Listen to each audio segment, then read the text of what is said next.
संत योहन के अनुसार पवित्र सुसमाचार अध्याय 18 पद संख्याएं 33 से 37 तक। पिलातुस ने यीशु से कहा, क्या तुम यहूदियों के राजा हो? यीशु ने उत्तर दिया, क्या आप यह अपनी ओर से कहते हैं या दूसरों ने आपसे मेरे विषय में यह कहा है? पिलातुस ने कहा, क्या मैं यहूदी हूँ? तुम्हारे ही लोगों ने और महायाजकों ने तुम्हें मेरे हवाले कर दिया है। तुमने क्या किया है? यीशु ने उत्तर दिया, मेरा राज्य इस संसार का नहीं है। यदि मेरा राज्य इस संसार का होता तो मेरे अनुयायी लड़ते और मैं यहूदियों के हवाले नहीं किया जाता, परंतु मेरा राज्य यहाँ का नहीं है। इस पर पिलातुस ने उनसे कहा, तो तुम राजा हो? यीशु ने उत्तर दिया, आप ठीक कहते हैं, मैं राजा ही हूँ। मैं इसलिए जन्मा और इसलिए संसार में आया हूँ कि सत्य के विषय में साक्ष्य दूं। जो सत्य के पक्ष में है वह मेरी सुनता है। प्रभु का सुसमाचार। ख्रीस्त में प्यारे माता पिता, भाइयों और बहनों, हम आज यहाँ एकत्रित हुए हैं।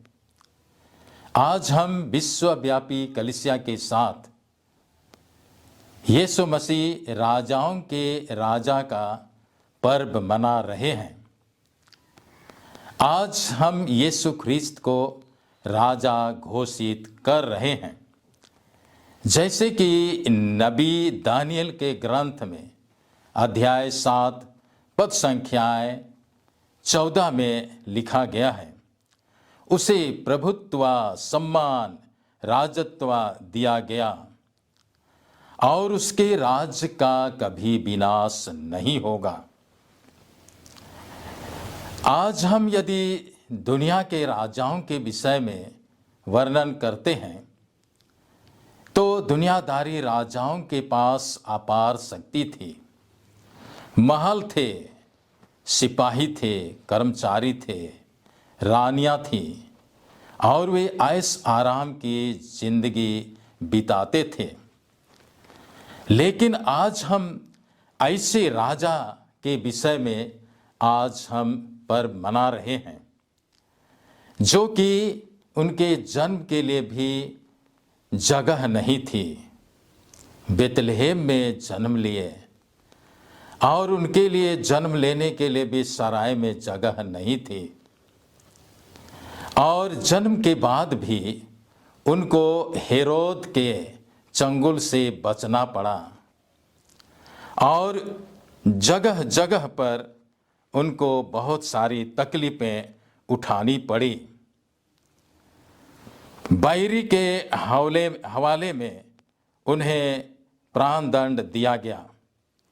अपने ही चेले यूदस ने उसको विश्वासघात किया, उसको बेइज्जत किया गया, क्रूस ढोना पड़ा, क्रूस पर मर गए, दफनाए गए। इस तरह यदि हम सोचें तो उनकी गिनती कुकर्मियों में हुई। फिर भी यदि हम इससे कहीं ऊपर सोचें तो यीशु ख्रीस्त सचमुच राजाओं के राजा हैं। यीशु के आने के पूर्व कितने नबियों ने उनके विषय में भविष्यवाणी की। योहन बपतिस्मा पश्चाताप के उपदेश देते थे यीशु के मार्ग तैयार करने के लिए। और यदि हम सोचें तो गब्रियल दूत ने मरियम को जब संदेश दिया, हम संत लूकस रचित सुसमाचार अध्याय 1 पद संख्या 32 में सुनते हैं, आपसे जो उत्पन्न होंगे वह महान होंगे और सर्वोच्च ईश्वर के पुत्र कहलाएंगे और उसके राज का अंत नहीं होगा। इसलिए यीशु ख्रीस्त के जन्म के पूर्व भी यीशु के राजा होने के विषय में संदेश दिया गया था। यीशु के जन्म के समय स्वर्गदूतों ने भी संदेश दिया, सर्वोच्च स्वर्ग में ईश्वर की महिमा और पृथ्वी में भले लोगों को शांति मिले। आज दाऊद के नगर में मुक्तिदाता यीशु मसीह का जन्म हुआ है। ख्रीस्त के राजा होने का और बहुत सारे ऐसे प्रमाण हैं जिसे हम दुनियादारी दृष्टि से राजा नहीं कहते हैं, लेकिन वह सचमुच में एक राजा थे। संत जॉन रचित सुसमाचार अध्याय 18 पद संख्या 35 से 37 में पिलातुस ने यीशु से पूछा, क्या तुम राजा हो? यीशु ने कहा, आप ठीक कहते हैं, मैं राजा ही हूं, परंतु मेरा राज्य इस संसार का नहीं है। ख्रीस्त में प्यारे माता पिता, भाइयों और बहनों, यीशु ख्रीस्त में अपार शक्ति थी। वे बीमार लोगों को भला चंगा करते थे। काना नगर में उन्होंने पानी को दाखरस में बदल दिया था। वे बहुत से बीमार आदमियों के सिर पर हाथ रखकर अंधों को आँख, बहरों को कान, लंगड़ों को पैर और मुर्दों को भी उन्होंने जिलाया। उसने मरी हुई लड़की को कहा, तलीता कुम, ऐ लड़की मैं तुमसे कहता हूँ उठो। नाइम नगर के मरे हुए व्यक्ति से कहते हैं, आय युवक मैं तुमसे कहता हूँ उठो। वह भी उठ बैठता है। 4 दिन से मरा हुआ कब्र में पड़ा हुआ लाजरुस को भी उन्होंने कहा, लाजरुस बाहर निकल आओ। ये मुर्दा भी बाहर निकल आता है। ऐसी शक्ति किसी दुनियादारी राजा में नहीं थी। बाइबल के वचनों में हम सुनते हैं कि संत मती के सुसमाचार में अध्याय 24 पद संख्या 30 में, तब मानव पुत्र अपार सामर्थ्य और महिमा के साथ आकाश में बादलों पर आते हुए देखेंगे। और वही संत मती के सुसमाचार में हम पढ़ते हैं, तब राजा अपने दाएं के लोगों से कहेंगे, मेरे पिता के कृपा पात्रों आओ और उस राज्य के अधिकारी बनो जो तुम लोगों के लिए तैयार किया गया है। और बाएं के लोगों से कहेंगे, शापितो मुझसे दूर हटो और उस अनंत आग में जाओ जो तुम्हारे लिए तैयार किया गया है। आइए तब आज हम यीशु मसीह को राजा घोषित करते हैं। ये दुनियादारी राजा की तरह नहीं है, लेकिन ये हम सभी दिलों के राजा हैं, स्वर्ग और पृथ्वी के महाराजा हैं और उनके पास अपार शक्ति है।